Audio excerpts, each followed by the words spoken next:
perjalanan karir saya di sepak bola itu ya dimulai dari Suratin ya.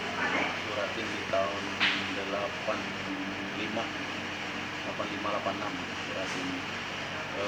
Saya kepilih untuk masuk Pusdiklat Sepak Bola Pelajar Palembang itu dari pantauan oleh tim bahwa saya salah satu yang bisa diikutsertakan dalam PPLP ya, Pusdiklat Sepak Bola Pelajar Palembang itu.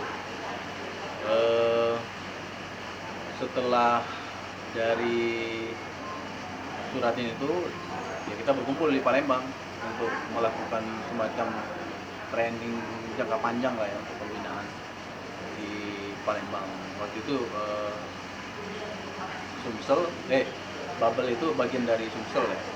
Jadi kita dipilih untuk masuk ke dalam penjaringan yang dilakukan oleh Dignas pada saat itu untuk jadi bagian dari tim PPLP Palembang.